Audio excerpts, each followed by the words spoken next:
Hi everyone, in the last class we have learnt about limitations of real GDP and today we gonna study about conversions। तो बच्चे last class में हमने पढ़ा था, क्या पढ़ा था बच्चे? हमने लिमिटेशंस पढ़ी थी बच्चे किसकी? रियल जीडीपी की। आज बच्चे हम कन्वर्जन पढ़ना बच्चे क्या कर रहे हैं? स्टार्ट कर रहे हैं, ठीक है ना। और ये बच्चे सबसे इम्पॉर्टेंट है बच्चे कन्वर्जन्स, ठीक है बच्चे। क्योंकि अगर आपको बच्चे कन्वर्जन समझ नहीं आए तो आप नेशनल इनकम बच्चे कैलकुलेट नहीं कर पाओगे, ठीक है ना। तो सबसे इम्पॉर्टेंट है बच्चे तीनों के तीनों कन्वर्जन्स। तो पहले बच्चे कन्वर्जन सीखेंगे, उसके बाद इनके ऊपर बेस्ड हम क्या करेंगे? कुछ क्वेश्चंस करेंगे। तो बात करते हैं बच्चे पहले कन्वर्जन की। पहला जो कन्वर्जन है बच्चे वो किसके बीच में है? वो है बच्चे ग्रॉस वैल्यू और नेट वैल्यू। किसके बीच में कन्वर्जन है बच्चे? ग्रॉस वैल्यू और नेट वैल्यू। ग्रॉस वैल्यू बच्चे, ग्रॉस वैल्यू जो होता है बच्चे वो क्या होता है? ग्रॉस वैल्यू वो बेसिकली बच्चे हमारी परचेजिंग वैल्यू होती है। क्या होती है बच्चे? Purchasing value. और जो नेट वैल्यू होती है बच्चे वो बेसिकली हमारी क्या होती है बच्चे? वो होती है बच्चे एक्चुअल वैल्यू। क्या होती है बच्चे? Actual value. सर समझ नहीं आया, अभी समझाते हैं बच्चे। एक एग्जांपल लेते बच्चे। फॉर एग्जांपल बच्चे मैंने बच्चे एक सैमसंग का फ़ोन परचेज करा, सैमसंग, ठीक है बच्चे। मान लेते बच्चे A5, सैमसंग का बच्चे A5 फ़ोन मैंने क्या करा? परचेज़ करा। और उसकी वैल्यू ले लेते बच्चे, मान लेते हैं फॉर एग्ज़ाम्पल मैंने 15,000 का बच्चे क्या करा? परचेज़ करा। मैंने बच्चे एक सैमसंग का फ़ोन परचेज़ किया A5, कितने का बच्चे? 15,000 का। अब 3 साल बाद या 4 साल बाद बच्चे इस फ़ोन को अगर मैं बेचने जाऊँगा तो क्या मुझे बच्चे 15,000 रुपये मिलेंगे? अगर मैंने 15,000 का बच्चे परचेज़ करा है तो ये 3 साल बाद या 4 साल बाद इसकी वैल्यू बच्चे क्या हो जाएगी? डिक्रीज़ हो जाएगी। इसको बच्चे मैं सेल करने गया बच्चे, ठीक है ना। तो इसकी जो वैल्यू होगी बच्चे वो क्या हो जाएगी? 3-4 साल बाद वो सपोज़ बच्चे क्या हो जाएगी? डिक्रीज़ हो जाएगी। और वो डिक्रीज़ होके बच्चे मान लो 8,000 की बच्चे वैल्यू रह गई, ठीक है ना। 4 साल पहले बच्चे मैंने एक फ़ोन परचेज़ किया था जिसकी वैल्यू कितनी थी? 15,000। और जब मैं उसको 4 साल बाद बच्चे बेचने गया मार्केट में तो वो कितने का बिका बच्चे? 8,000 का। ऑब्वियस है बच्चे, क्योंकि आपने 4 साल उस फ़ोन को क्या करा है? यूज़ करा है। और अगर आप किसी चीज़ को बच्चे, किसी फिक्स असेट्स को आप यूज़ करोगे तो उसकी वैल्यू बच्चे क्या होती है? डिक्रीज़ होती है। तो ये जो वैल्यू बच्चे डिक्रीज़ हो रही है, ये जो वैल्यू बच्चे क्या हो रही है? डिक्रीज़ हो रही है, इसको बोला जाता है बच्चे क्या? डेप्रीसिएशन। क्या बोलते हैं बच्चे इसको? डेप्रीसिएशन। तो ये जो बेटा 15,000 थी ये तो मेरी क्या हो गई? ये मेरी हो गई बच्चे परचेजिंग वैल्यू। ये मेरी क्या हो गई? Purchasing value. और ये जो 8,000 का बच्चे मैं बेच रहा हूँ 4 साल बाद, ये मेरी क्या हो गई बच्चे? एक्चुअल वैल्यू, ठीक है ना। तो परचेजिंग वैल्यू में से बच्चे एक्चुअल वैल्यू अगर मैं माइनस कर दूं तो वो क्या निकल के आता है बच्चे? डेप्रिसिएशन निकल के आता है। और परचेजिंग वैल्यू बच्चे किसको बोलते हैं? ग्रॉस को। अगर मैं ग्रॉस में से बच्चे किसको माइनस कर दूं? नेट को माइनस कर दूं तो बच्चे क्या निकल के आता है? डेप्रिसिएशन। क्या निकल के आता है बच्चे? डेप्रिसिएशन। अगर मैं ग्रॉस वैल्यू में से नेट वैल्यू बच्चे सब्ट्रैक्ट कर दूं तो क्या निकल के आएगा बच्चे? डेप्रिसिएशन, ठीक है ना। क्योंकि ग्रॉस वैल्यू बच्चे मेरी परचेजिंग प्राइस थी और नेट वैल्यू बच्चे मेरी क्या थी? Actual value. और आप बच्चे इसको इस तरीके से पढ़ सकते हो कि अगर मैं ग्रॉस वैल्यू में से डेप्रिसिएशन हटा दूं, अगर मैं ग्रॉस वैल्यू में से बच्चे डेप्रिसिएशन हटा दूं तो नेट वैल्यू आ जाती है। बच्चे इसको इधर ले आओ, इसको इधर ले आओ, ये पॉजिटिव इधर आके नेगेटिव हो जाएगा, ये नेगेटिव इधर जाके क्या हो जाएगा? पॉजिटिव हो जाएगा। तो आप जैसे मर्जी बच्चे क्या कर सकते हो? याद कर सकते हो। ये था बच्चे पहला कन्वर्जन। आई होप बच्चे समझ आ गया होगा कन्वर्जन, ठीक है ना। तो डेप्रिसिएशन बच्चे क्या होता है? डेप्रिसिएशन होता है बच्चे अगर हम कोई भी चीज़ कॉन्टिन्यूसली बच्चे क्या करते हैं, यूज़ करते हैं, तो बच्चे कंटिन्यूस रिडक्शन जो होती है बच्चे उस फिक्स एसेट्स के अंदर, उसको बोला जाता है डेप्रीसिएशन, ठीक है ना। कंटिन्यूस रिडक्शन को बच्चे क्या बोला जाता है? डेप्रीसिएशन, ठीक है ना। और बच्चे फिक्स असेट्स के अंदर होती है, किसके अंदर होती है? फिक्स्ड असेट्स के अंदर, ठीक है ना। क्लियर? तो आप इसको इस तरीके से भी बच्चे कर सकते हो।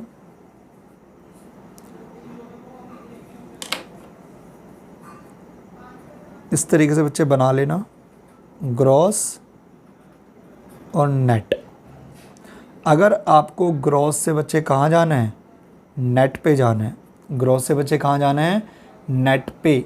तो आपको बच्चे माइनस करना पड़ेगा डेप्रिसिएशन। अभी देखा था बच्चे हमने ग्रॉस से नेट पे जाना है, तो ग्रॉस में से बच्चे क्या माइनस करा हमने? डेप्रिसिएशन माइनस कर दिया। और नेट से अगर बच्चे ग्रॉस पे जाना है, तो अगर नेट से बच्चे ग्रॉस पे जाना है तो प्लस डेप्रिसिएशन कर देंगे बच्चे, ठीक है ना। क्या कर देंगे? प्लस डेप्रिसिएशन, ठीक है। ये था बच्चे आपका ग्रॉस और नेट का क्या कन्वर्जन। ग्रॉस से नेट पे जाना है तो माइनस डेप्रिसिएशन, और नेट से ग्रॉस पे जाना है तो प्लस डेप्रिसिएशन। आई होप बच्चे कन्वर्जन समझ आ गया आपको, ठीक है। तो ये था बच्चे एग्जाम्पल किसका? ग्रॉस और नेट के लिए, ठीक है। और डेप्रिसिएशन के बच्चे कुछ एडिशनल नाम भी होते हैं बच्चे, वो मैं आपको लिखवा देता हूँ, ठीक है ना। डेप्रिसिएशन के बच्चे फर्दर कुछ नाम भी होते हैं, एग्ज़ाम में कभी कभी बच्चे उन नाम से वो जाना जाता है, ठीक है। तो कंफ्यूज करने के लिए बच्चे वो दूसरे नाम देता है। तो डेप्रिसिएशन के मैं आपको नाम लिखवाता हूँ बच्चे। तो बच्चे कुछ एडिशनल नाम है। Depreciation is also known as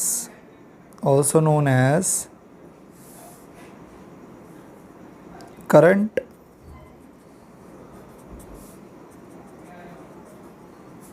replacement cost। Current replacement cost.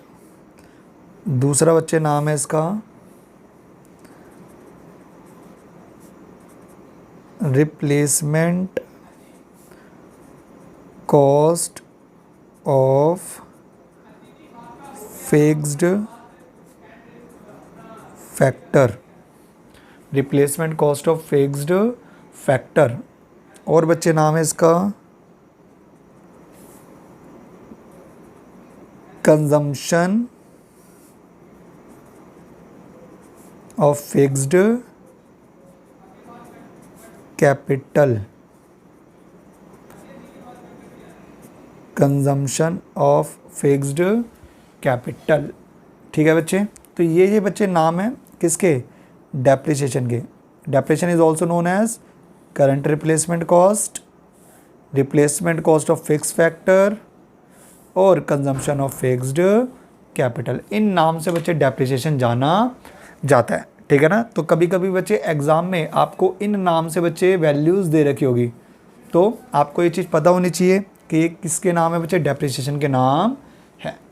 Is that clear बच्चे? तो ये था बच्चे डेप्रिसिएशन। तो पहला कन्वर्जन बच्चे अब प्रॉपर क्या हो गया? ओवर हो गया। अगर मुझे ग्रॉस से नेट पे जाना है तो मुझे डेप्रिसिएशन माइनस करना पड़ेगा, और नेट से अगर ग्रॉस पे जाना है तो डेप्रिसिएशन बच्चे क्या करना पड़ेगा? ऐड करना पड़ेगा, ठीक है बच्चे। अब बात करते हैं सेकंड किसकी बच्चे? कन्वर्जन की। किसकी बात करेंगे अब? Second conversion. तो बच्चे सेकंड कन्वर्जन जो है वो किसके बीच में बच्चे हैं? वो है फैक्टर कॉस्ट और मार्केट प्राइस। तो ये है बच्चे नेक्स्ट कन्वर्जन, फैक्टर कॉस्ट और मार्केट प्राइस। अब फैक्टर कॉस्ट और मार्केट प्राइस के बीच में बच्चे कन्वर्जन देखते हैं। किसके बीच में बच्चे, फैक्टर कॉस्ट और मार्केट प्राइस के बीच में। पहले तो बच्चे फैक्टर कॉस्ट होती क्या है, फैक्टर कॉस्ट होती है बच्चे cost of production. Factor cost क्या होती है बच्चे, कॉस्ट ऑफ प्रोडक्शन। और मार्केट प्राइस जो होती है बच्चे वो क्या होती है, वो होती है बच्चे सेल प्राइस। मार्केट प्राइस बच्चे क्या होता है, सेल प्राइस। ठीक है बच्चे। अब कॉस्ट ऑफ प्रोडक्शन बच्चे, कोई भी गुड्स अगर कोई बना रहा है बच्चे तो उस गुड्स को बनाने की जो कॉस्ट होती है उसको बोला जाता है बच्चे कॉस्ट ऑफ प्रोडक्शन। जैसे फॉर एग्जांपल बच्चे, ये बच्चे स्केच पेन है, इस स्केच पेन को बनाने की जो भी कॉस्ट आई होगी बच्चे, अब इसके अंदर बच्चे आपका प्लास्टिक यूज़ होगा बच्चे, इंक यूज़ हुई होगी, ठीक है ना। तो उन सारी कॉस्ट को अगर मैं मिला दूँ, ठीक है ना, लेबर कॉस्ट जोड़ दूँ, ठीक है ना, सारी कॉस्टों को अगर बच्चे मैं जोड़ दूँ, ठीक है ना, इस स्केच पेन को बनाने की, उसको बोला जाएगा बच्चे कॉस्ट ऑफ प्रोडक्शन। ठीक है ना। कोई भी गुड्स बनाने की जो कॉस्ट होती है बच्चे उसको बोला जाता है कॉस्ट ऑफ प्रोडक्शन। अब बच्चे मैंने गुड्स बना ली, ठीक है ना, फॉर एग्जांपल बच्चे मैंने ये गुड्स बनाई, लेट से 8 रुपीज़ की। कितने की बनाई बच्चे मैंने, 8 रुपीज़ की फॉर एग्जांपल, ठीक है ना। मैंने 8 रुपीज़ की बच्चे गुड्स बनाई है। क्या मैं मार्केट में बच्चे 8 की ही बेच दूंगा, नहीं। अब इस प्राइस के, इस जो कॉस्ट है बच्चे, इसके अंदर मैं अपना प्रॉफिट ऐड करूंगा, प्लस बच्चे टैक्सेस जो लगेंगे बच्चे गवर्नमेंट के, वो मैं क्या करूंगा इसके अंदर ऐड करूंगा। तो प्रॉफिट को बच्चे मान के भी चलते हैं कि बच्चे प्रॉफिट हमने इंक्लूड कर रखा है इसके अंदर, ठीक है ना। हालांकि ऑल तो बच्चे इसमें इंक्लूडेड नहीं है, लेकिन फिर भी मैं बच्चे मान के चल रहा हूँ कि मैंने ये 8 रुपये की जो चीज़ बनाई है वो मैंने बच्चे कितने की बेच दी, 10 रुपये की बेच दी। और जो इनके बीच का जो गैप है बच्चे, वो जो गैप है बच्चे, उस गैप को मैं नाम दूंगा बच्चे नेट इनडायरेक्ट टैक्स। ठीक है बच्चे। प्रॉफिट बच्चे मैं अभी इग्नोर करके चल रहा हूँ, प्रॉफिट अभी मैं इग्नोर करके चल रहा हूँ, ठीक है ना। तो ये जो बच्चे नेट इनडायरेक्ट टैक्स आया, ठीक है ना, कितना गैप है बच्चे इसके बीच में, ₹2 का, ₹2 का। इसको बच्चे मैं क्या नाम दूंगा, नेट इनडायरेक्ट टैक्स, ठीक है ना। तो अगर बच्चे मैं कॉस्ट प्राइस के अंदर किसको जोड़ दूँ बच्चे, इनडायरेक्ट टैक्स को बच्चे, नेट इनडायरेक्ट टैक्स को, तो बच्चे क्या निकल के आ जाएगी, सेल प्राइस। प्रॉफिट को बच्चे अभी मैं क्या करके चल रहा हूँ, इग्नोर करके चल रहा हूँ, ठीक है ना। क्योंकि हमारी जो बच्चे नेशनल इनकम होती है, वो नेशनल इनकम हमारे प्रोडक्शन के ऊपर क्या होती है, बेस्ड होती है, ठीक है ना, कि कितनी गुड्स का प्रोडक्शन हुआ है, ठीक है ना। उसको प्रॉफिट से बच्चे कोई लेना देना नहीं है, ठीक है ना। क्योंकि आप देख रहे हो बच्चे, आप जो नेशनल इनकम निकालोगे वो सिर्फ और सिर्फ बच्चे प्रोडक्शन के ऊपर बेस्ड होगी, ठीक है ना। तो अभी मैं बच्चे प्रॉफिट को इग्नोर करके चल रहा हूँ। तो ये जो कॉस्ट प्राइस है बच्चे, इसके अंदर अभी क्या ऐड ऑन होंगे, सिर्फ और सिर्फ नेट इनडायरेक्ट टैक्स जो बच्चे गवर्नमेंट को पे करने पड़ते हैं, ठीक है ना। और अगर मैं इसके अंदर ये जोड़ दूँ तो बच्चे क्या निकल के आ जाएगा मेरा, सेल प्राइस, सेल प्राइस। तो बच्चे NIT की फुल फॉर्म क्या है, net indirect tax, net indirect tax, ठीक है बच्चे। यह आ गया आपका नेट इनडायरेक्ट टैक्स। अब नेट इनडायरेक्ट टैक्स का बच्चे एक फॉर्मूला होता है, तो मैं शॉर्ट फॉर्म यूज़ कर रहा हूँ बच्चे NIT। इसका फॉर्मूला होता है बच्चे indirect tax minus subsidies, indirect tax minus subsidies. ये बच्चे फॉर्मूला होता है NIT का। अब पहले तो बच्चे ये पता हो कि इनडायरेक्ट टैक्स क्या होता है। बच्चे 2 टाइप के बच्चे टैक्सेस होते हैं, एक होता है डायरेक्ट टैक्स और एक होता है इनडायरेक्ट टैक्स। डायरेक्ट टैक्स बच्चे हम उसको बोलते हैं जिसके अंदर जो टैक्स बर्डन होता है बच्चे वो पास ऑन नहीं होता। जैसे फॉर एग्जांपल बच्चे इनकम टैक्स। अब इनकम टैक्स बच्चे मैं खुद कमा रहा हूँ, मेरी इनकम के ऊपर जो टैक्स होगा वो कौन देगा, वो आप तो दोगे नहीं, मेरी इनकम के ऊपर जो बच्चे टैक्स होगा वो मुझे ही क्या करना पड़ेगा, पे करना पड़ेगा। उसको बोलते हैं बच्चे डायरेक्ट टैक्स। क्या बोलते हैं, डायरेक्ट टैक्स, जिसके अंदर बर्डन पास ऑन नहीं होता। हमें पढ़ना है बच्चे इनडायरेक्ट टैक्स। इनडायरेक्ट टैक्स बच्चे वो होता है जिसके अंदर बर्डन पास ऑन हो जाता है, जिसके अंदर बर्डन क्या होता है बच्चे, पास ऑन हो जाता है। ठीक है बच्चे, जैसे फॉर एग्जांपल आप बच्चे मूवी देखने जाते हो, तो कभी बच्चे ध्यान से देखना, मूवी टिकट के ऊपर आपका बच्चे एक टैक्स बच्चे कैलकुलेट होता है, जिसको पहले बच्चे जिसका नाम था एंटरटेनमेंट टैक्स, अब बच्चे नाम आ गया उसका GST, goods and service tax. ठीक है बच्चे, तो कभी ध्यान से देखना बच्चे, उसके अंदर बच्चे जो मूवी ऑनर है बच्चे, वो क्या करता है, वो आपसे बच्चे क्या करता है, आपसे बच्चे टैक्स कलेक्ट करता है और गवर्नमेंट को क्या करता है, जमा करा देता है। तो बच्चे इसके अंदर देखो बर्डन पास ऑन हो गया, इसके अंदर बर्डन क्या हो गया, पास ऑन हो गया। ठीक है ना, ऑल्दो आपकी जेब से बच्चे क्या जा रहा है, टैक्स जा रहा है। ठीक है ना, आप मूवी देखने जा रहे हो बच्चे, तो टैक्स आप दे रहे हो। ठीक है ना, और जमा कौन करा रहा है, जमा बच्चे उस PVR का जो बच्चे ओनर होगा वो क्या करेगा, वो टैक्स जमा कराएगा। ठीक है ना, आप बच्चे किसी रेस्टोरेंट में खाना खाने गए, तो अगर आप किसी रेस्टोरेंट में बच्चे खाना खाने जाओगे तो उसके ऊपर बच्चे क्या होगा, कभी बिल में देखना बच्चे GST क्या होगा, चार्ज होगा। तो बच्चे GST पे कौन कर रहा है, आप पे कर रहे हो, लेकिन जमा कौन करा रहा है, जमा बच्चे वो रेस्टोरेंट का ओनर करा रहा है। तो इसके अंदर बच्चे बर्डन जो है वो क्या हो रहा है, पास ऑन हो रहा है। तो जिसके अंदर बर्डन पास ऑन होता है उसको बोला जाता है बच्चे इनडायरेक्ट टैक्स। क्या दिए बोलते हैं बच्चे उसको, इनडायरेक्ट टैक्स। अब गवर्नमेंट बच्चे हमें क्या करती है, कुछ सब्सिडीज़ देती है बच्चे। ठीक है ना, कुछ क्या करती है बच्चे, सब्सिडीज़ देती है। अगर आप बैकवर्ड एरियाज़ में क्या करोगे, प्रोडक्शन करोगे, तो हम क्या करेंगे, आपको टैक्स की रिलैक्सेशन देंगे। तो उन टैक्स की रिलैक्सेशन को बोला जाता है बच्चे सब्सिडीज़। सब्सिडीज़ बच्चे बेसिकली क्या होती है, टैक्स रिलैक्सेशन होती है, टैक्स रिलैक्सेशन। ठीक है बच्चे, जो टैक्स में बच्चे रिलैक्सेशन मिलती है हमें, उसको बोला जाता है सब्सिडीज़।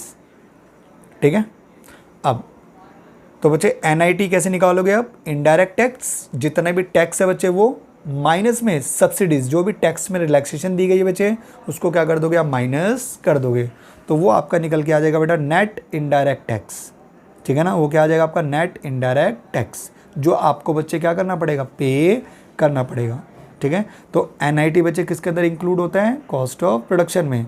और कॉस्ट ऑफ प्रोडक्शन है क्या मेरी, फैक्टर कॉस्ट। तो अगर मैं फैक्टर कॉस्ट में NIT जोड़ दूं तो बच्चे क्या निकल के आ जाएगी, मार्केट प्राइस। ठीक है ना, तो आप बच्चे इसका फॉर्मूला बना सकते हो, मैं आपको इसका फॉर्मूला बना के दिखाता हूँ।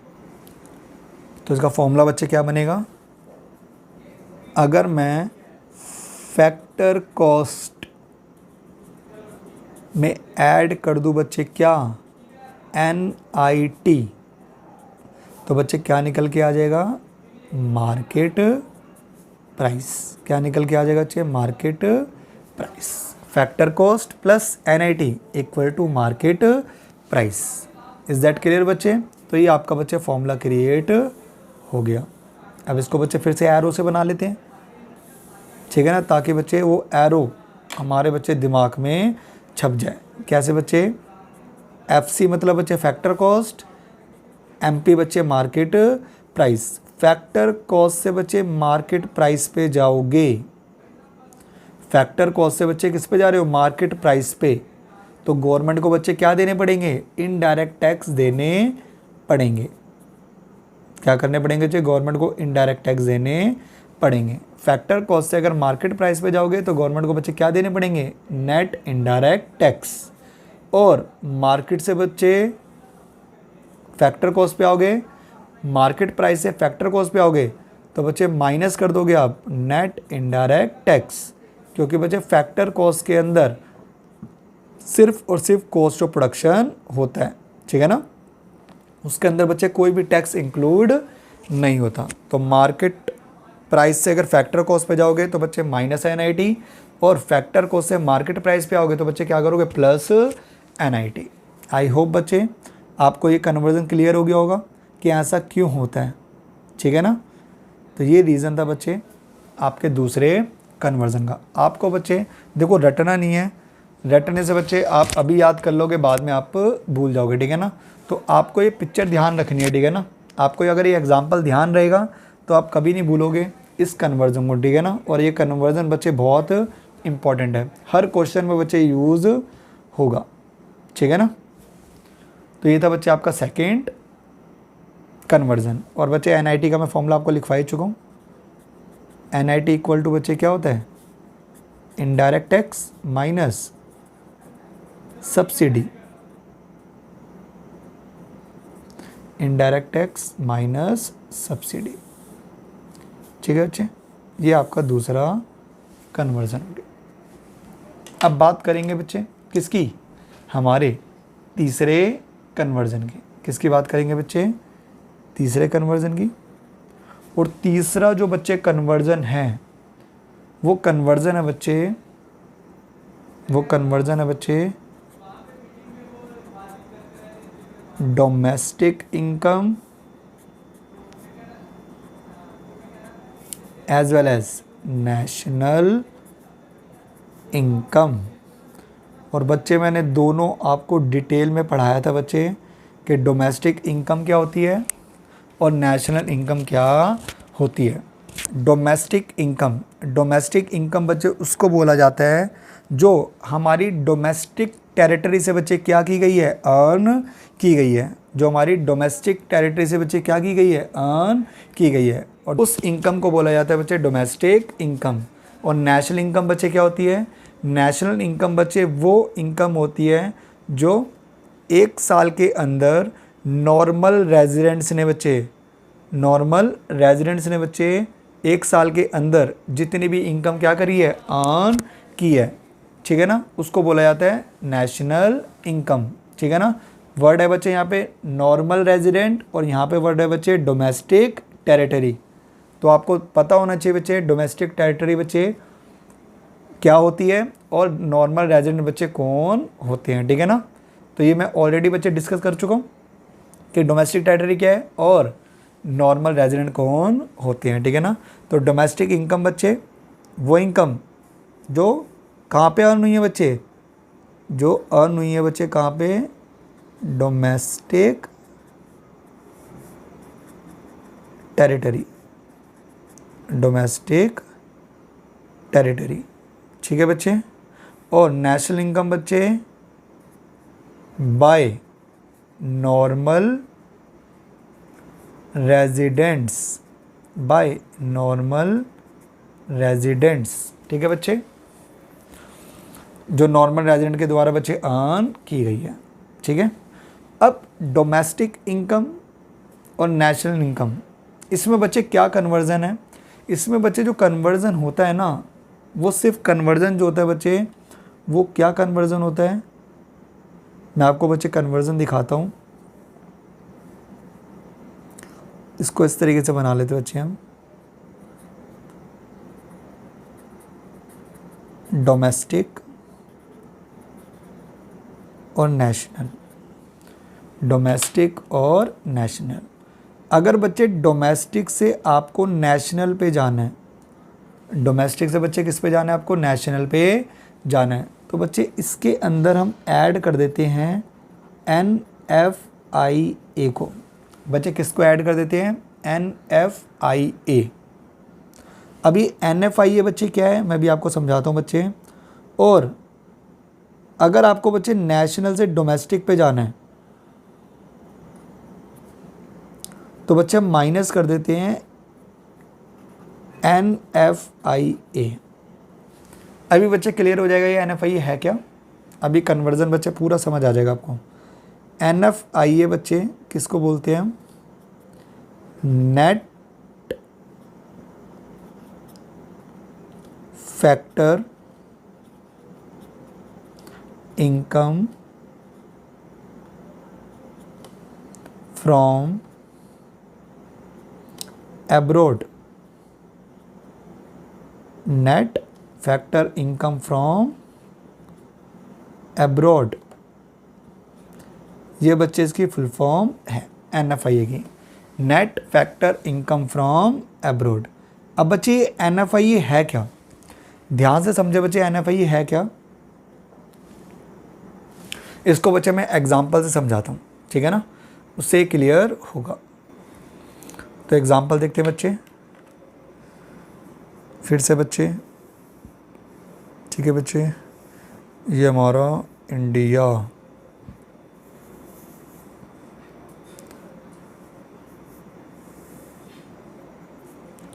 ठीक है बच्चे, हंसना नहीं है बच्चे, और ये बच्चे रेस्ट ऑफ द वर्ल्ड, ठीक है। रेस्ट ऑफ द वर्ल्ड का मतलब बच्चे इसमें सारी कंट्री आ गई है, इसमें बाकी सारी कंट्री आ गई, रेस्ट ऑफ द वर्ल्ड। और ये क्या बच्चे, इंडिया, ठीक है। अब बच्चे ध्यान से देखें, अब हमारे बच्चे कुछ लोग होंगे जो बाहर जाके बच्चे क्या कर रहे होंगे, काम कर रहे होंगे। ये बच्चे चिंटू, ठीक है बच्चे, ये पिंटू, ठीक है ना, ये मिंटू, मान लेते बच्चे 3 हैं पर्सन जो बाहर जाके बच्चे क्या कर रहे हैं, काम कर रहे हैं, चिंटू पिंटू मिंटू, ठीक है बच्चे। और यहाँ के जो बच्चे लोग हैं वो इंडिया में आके काम कर रहे होंगे कुछ, ठीक है ना। जैसे फॉर एग्ज़ाम्पल बच्चे, ये बच्चे मेसी हो गया बच्चे, ये बच्चे गेल हो गया, ये बच्चे पॉन्टिंग हो गया, ठीक है ना। मान लेते बच्चे हमारे 3 लोग बाहर जाके काम कर रहे हैं और उनके 3 लोग हमारे इंडिया में आके क्या कर रहे हैं, काम कर रहे हैं, ठीक है। अब हमारे लोग जो बच्चे बाहर जाके काम कर रहे हैं, चिंटू मिंटू पिंटू, ठीक है बच्चे, चिंटू मिंटू पिंटू, इन्होंने बच्चे मान लेते हैं, देखो ये हमारे बच्चे नॉर्मल रेजिडेंट है, ये किसके नॉर्मल रेजिडेंट है, हमारे नॉर्मल रेजिडेंट है। किसके नॉर्मल रेजिडेंट है, हमारे नॉर्मल रेजिडेंट है, क्योंकि इनका जो बच्चे इकोनॉमिक इंटरेस्ट होगा वो कहाँ पर होगा, हमारे इंडिया में होगा, ठीक है ना। क्योंकि इनके इन्वेस्टमेंट, इनके खर्चे और इनकी बच्चे मोस्ट ऑफ द इनकम जो कि बच्चे वो कहाँ से होगी, इंडिया से होगी। तो ये हमारे नॉर्मल रेजिडेंट है और ये बाहर के बच्चे नॉर्मल रेजिडेंट है, क्योंकि इनका इकोनॉमिक इंटरेस्ट इनके अपने कंट्रीज़ में होगा। अब ये हमारे अगर बच्चे नॉर्मल रेजिडेंट है तो मान लेते बच्चे इन तीनों ने मिलके मान लेते बच्चे 10,000 रुपये कमाए। फॉर एग्ज़ाम्पल बच्चे इन तीनों ने मिलके बच्चे कितने रुपए कमाए, 10,000 रुपये कमाए। और ये किसके नॉर्मल रेजिडेंट है, ये हमारे नॉर्मल रेजिडेंट है, ठीक है। और जो बच्चे बाहर के नॉर्मल रेजिडेंट हैं, ये बाहर के नॉर्मल रेजिडेंट हैं, इन्होंने मिलके बच्चे 7,000 रुपये कमाए। कितने कमाए बच्चे, 7,000 रुपये, ठीक है। हमारे नॉर्मल रेजिडेंट ने बाहर जाके बच्चे कितने पैसे कमाए, 10,000 रुपये। बाकी देश की कंट्री के बच्चे नॉर्मल रेजिडेंट ने हमारी कंट्री में आके बच्चे कितने रुपये कमाए, 7,000 रुपये, ठीक है ना। तो नेट में बच्चे हमने कितने रुपए कमाए, देखो हमारी कंट्री के नॉर्मल रेजिडेंट 10,000 रुपये लेके आए और 7,000 बच्चे हमारे ले भी तो गए। वो ध्यान से देखे बच्चे, 10,000 रुपये बच्चे हम उनकी कंट्री में से लेके आए और 7,000 रुपये बच्चे वो हमारी कंट्री में से निकाल के ले गए। तो नेट में बच्चे हमारी कंट्री को कितना फ़ायदा हुआ, नेट में बच्चे हमारी कंट्री को कितना फ़ायदा हो रहा है बच्चे, 3,000 का बच्चे क्या हो रहा है, फ़ायदा हो रहा है। कितना फ़ायदा हो रहा है, 3,000 का। तो ये जो बच्चे 3,000 है इसको बोला जाता है NFIA, net factor income from abroad. यानी बच्चे नेट में हमने कितना पैसा कमाया, कहाँ से बच्चे, बाहर से। कहाँ से, बाहर से, उसको बोला जाता है बच्चे net factor income from abroad. आई बात समझ बच्चे कि NFIA है क्या। हमारे नॉर्मल रेजिडेंट ने बच्चे बाहर से 10,000 रुपये कमाए और बाहर के नॉर्मल रेजिडेंट बच्चे 7,000 रुपये हमारी कंट्री से निकाल के ले गए। तो नेट में हमारे देश को कितने का फ़ायदा हुआ, नेट में हमारे देश को बच्चे 3,000 का फ़ायदा हुआ। तो ये जो 3,000 बच्चे उसको बोला जाता है net factor income from abroad. Net में बच्चे हमने 3,000 पे क्या करे, कमाए, ठीक है। क्लियर बच्चे। अब NFIA का अगर बच्चे फॉर्मूला मुझे बनाना है तो मैं NFIA का फॉर्मूला देखो बच्चे कैसे बनाऊंगा। देखो बच्चे किस तरीके से NFIA का फॉर्मूला बनेगा। लो जो NFIA का फॉर्मूला बनाते हैं, देखो NFIA इसका फॉर्मूला बनेगा बच्चे factor income from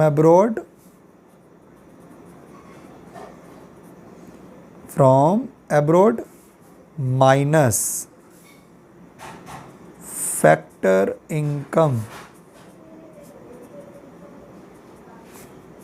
to abroad, factor income to abroad. Clear बच्चे। फैक्टर इनकम फ्रॉम अब्रॉड का मतलब बच्चे हमने कितना पैसा बाहर से कमाया उसको बोलते हैं बच्चे फैक्टर इनकम फ्रॉम अब्रॉड। और फैक्टर इनकम टू अब्रॉड हमने बाहर वाले नॉर्मल रेजिडेंट को कितना पे किया। तो अगर मैं फैक्टर इनकम फ्रॉम अब्रॉड में से माइनस कर दूं जितना हमने पे किया है, जितना कमाया और जितना बच्चे हमने पे किया है, तो उसका जो माइनस करके बच्चे नेट बचेगा उसको बोला जाता है net factor income from abroad. क्या बोलते हैं बच्चे उसको? Net factor income from abroad. और इसको प्यार से बच्चे हम ऐसे भी लिख लेते हैं। कैसे लिख लेते हैं बच्चे? FIFA factor income from abroad minus FITA factor income to abroad. ठीक है बच्चे, जैसे मर्जी बच्चे याद कर लो, लेकिन एग्ज़ाम में ध्यान रखना बच्चे फुल फॉर्म आपको लिखनी पड़ेगी। ठीक है, फुल फॉर्म आपको लिखनी पड़ेगी। तो अब बच्चे आपको वो कन्वर्जन समझ आया। कन्वर्जन क्या था बच्चे? अगर आपको, मैं दोबारा लिख देता हूँ बच्चे यहाँ पे एक बारी, कन्वर्जन क्या था? डोमेस्टिक और नेशनल, डोमेस्टिक और नेशनल। डोमेस्टिक से अगर बच्चों आपको नेशनल पे जाना है, डोमेस्टिक से बच्चे कहाँ जाना है? नेशनल पे जाना है बच्चे। तो आपको बच्चे प्लस करना पड़ेगा NFIA, यानी डोमेस्टिक इनकम तो लोगे आप जो हमारी टेरिटरी में कमाई है। डोमेस्टिक इनकम तो लोगे आप जो हमने डोमेस्टिक टेरिटरी से कमाई है। उसके अंदर बच्चे बाहर वाली इनकम भी ले लोगे जो नेट में हमने बाहर से कमाई है, जो हमने नेट में बाहर से कमाई है। ठीक है ना बच्चे, नेट ले रहे हैं। ठीक है ना, तो नेट के अंदर सिर्फ हमारी इनकम होगी, बाहर वालों की इनकम नहीं होगी। ठीक है ना, तो डोमेस्टिक टेरिटरी की इनकम ले ली बच्चे, और प्लस में नेट में जो हमने बाहर से कमाया है वो क्या कर देंगे? ऐड कर देंगे। तो बच्चे नेशनल निकल के आ जाएगा। तो क्या निकल के आ जाएगा? नेशनल। और अगर नेशनल से डोमेस्टिक पे जाना है तो बच्चे क्या कर देंगे? हम माइनस कर देंगे NFIA, क्योंकि नेशनल इनकम के अंदर बच्चे डोमेस्टिक टेरिटरी की इनकम भी होगी और नेट में जो हमने बाहर से कमाया है वो वाली इनकम भी होगी। तो अगर मुझे सिर्फ और सिर्फ डोमेस्टिक टेरिटरी की चाहिए बच्चे इनकम, तो मैं बाहर वाली बच्चे नेट की इनकम क्या कर दूंगा? माइनस कर दूंगा। तो ये है बच्चे आपका कन्वर्जन। आई होप बच्चे तीनों कन्वर्जन आपको समझ आ गए होंगे। पहला कन्वर्जन बच्चे ग्रॉस और नेट का। ग्रॉस से नेट पे जाना है तो डेप्रेशन माइनस करना पड़ेगा, और नेट से ग्रॉस पे आना है तो डेप्रेशन ऐड करना पड़ेगा। ठीक है बच्चे।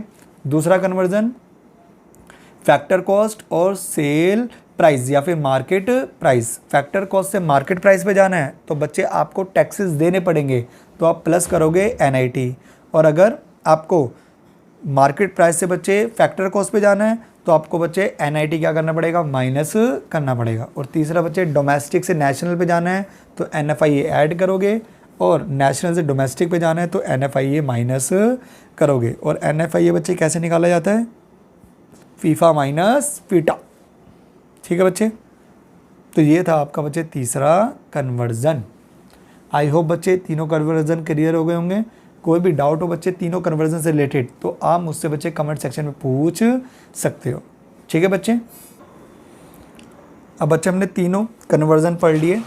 ठीक है ना, अब इनको देखो बच्चे, इनका यूज़ कैसे करेंगे बच्चे वो तो हम नेक्स्ट क्लास में देखेंगे।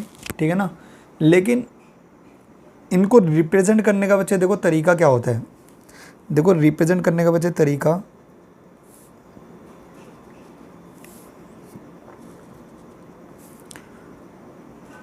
इनको रिप्रेजेंट करने का बच्चे तरीका बता रहा हूँ मैं आपको। बच्चे 3 प्लेसेस ऐसे होगी और एक प्लेस बच्चे बेस में होगी, ठीक है ना। 3 प्लेसेस फिर एक बेस में बच्चे क्या आएगी, प्लेस आएगी। ये जो बच्चे पहली प्लेस होगी, इस प्लेस पे या तो बच्चे ग्रॉस आएगा या बच्चे नेट आएगा। इन दोनों में से बच्चे कोई एक आएगा, या तो ग्रॉस आएगा या फिर बच्चे क्या आएगा, नेट आएगा पहली प्लेस पे। इन दोनों में से बच्चे कोई एक आएगा। और जो दूसरी प्लेस होगी बच्चे, दूसरी प्लेस पे बच्चे या तो डोमेस्टिक आएगा या फिर नेशनल आएगा, या तो डोमेस्टिक आएगा या फिर बच्चे नेशनल आएगा। ये बच्चे दूसरी प्लेस है, ठीक है ना। और तीसरी प्लेस पे बच्चे सिर्फ और सिर्फ प्रोडक्ट आता है। क्या आता है, तीसरी प्लेस पे बच्चे प्रोडक्ट फिक्स रहता है, ठीक है ना। क्या रहेगा, प्रोडक्ट। और बच्चे ये जो बेस है, इस बेस में बच्चे, इस बेस में या तो फैक्टर कॉस्ट आएगी बच्चे, या फिर मार्केट प्राइस आएगा। फैक्टर कॉस्ट या फिर मार्केट प्राइस, ठीक है बच्चे। इस तरीके से बच्चे इनको रिप्रेजेंट करते हैं। 3 प्लेसेस, फिर उसके बाद बच्चे एक बेस में, ठीक है ना। पहले प्लेस पे बच्चे या तो ग्रॉस या फिर नेट, दूसरी प्लेस पे बच्चे या तो डोमेस्टिक या फिर नेशनल, तीसरी प्लेस पे बच्चे फिक्स रहेगा प्रोडक्ट। और जो बेस में बच्चे होगी प्लेस, उस पे बच्चे या तो फैक्टर कॉस्ट आएगी या फिर मार्केट प्राइस आएगा, ठीक है बच्चे। अब इसके बच्चे कितने परमुटेशन कॉम्बिनेशन हो सकते हैं बच्चे, इसके बच्चे आपके 8 परमुटेशन कॉम्बिनेशन हो सकते हैं। इन 8 के अलावा बच्चे आपको कोई वर्ड मिलेगा ही नहीं। या तो बच्चे आपको मिलेगा NNPFC, क्या मिलेगा बच्चे, NNPFC, ठीक है। और NNPFC को अगर बच्चे पूरा लिखूं मैं तो ये होगा net national product at factor cost. इसको बच्चे पूरा इस तरीके से लिखते हैं। समझ आया बच्चे, पूरा किस तरीके से लिखते हैं, net national product at factor cost, ठीक है। और प्यार से बच्चे इसको हम नेशनल इनकम भी बोलते हैं। तो अगर आपसे बच्चे बोला जाए नेशनल इनकम निकालो, क्या निकालो, नेशनल इनकम, तो समझ जाना NNPFC आपसे मांग रहा है, ठीक है ना। क्या मांग रहा है, NNPFC। अगर आपसे बच्चे क्या मांग रहे हैं, वो national income. Is that clear बच्चे। या तो बच्चे NNPFC होगा, दूसरा या बच्चे होगा NDPFC। क्या होगा बच्चे, NDPFC। और इसको बच्चे कैसे लिखेंगे हम, नेट, N से बच्चे नेट, D से डोमेस्टिक, क्योंकि बच्चे सेकंड प्लेस पे क्या आएगा, या तो डोमेस्टिक या फिर नेशनल। तो D है तो बच्चे क्या होगा, डोमेस्टिक। और तीसरा तो बच्चे फिक्स रहेगा, प्रोडक्ट एट FC मतलब बच्चे फैक्टर कॉस्ट, FC मतलब फैक्टर कॉस्ट। तो ये था बच्चे आपका दूसरा। और इसको प्यार से बच्चे हम डोमेस्टिक इनकम बोल देते हैं। क्या बोल देते हैं, डोमेस्टिक इनकम, ठीक है बच्चे। नेशनल इनकम को बच्चे NNPFC बोलते हैं, डोमेस्टिक इनकम को NDPFC बोलते हैं, ठीक है ना। तो ध्यान रखना बच्चे इनकी शॉर्ट फॉर्म्स। और बच्चे क्या कॉम्बिनेशन बन सकते हैं, और बच्चे कॉम्बिनेशन, अब मैं सिर्फ नाम लिख रहा हूँ बच्चे, आगे फुल फॉर्म आप खुद लिखोगे, ये आपके लिए बच्चे होमवर्क है। और बन सकता है बच्चे GDP एट MP, ठीक है बच्चे। और बच्चे क्या बन सकता है, और बन सकता है GNP एट FC। और बच्चे क्या बन सकता है, और बन सकता है GNP एट MP। और बच्चे यहाँ लिख लेता हूँ मैं, और क्या बन सकता है बच्चे, 6th GDP एट FC, और क्या बन सकता है, जी से हो गए बच्चे, GNP हो गया ना हमारा। अब बना लेते बच्चे हम NDP,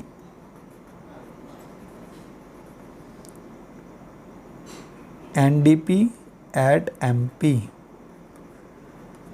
और बच्चे एक और रह गया बच्चे, वो क्या बनेगा हमारा, वो बनेगा NNP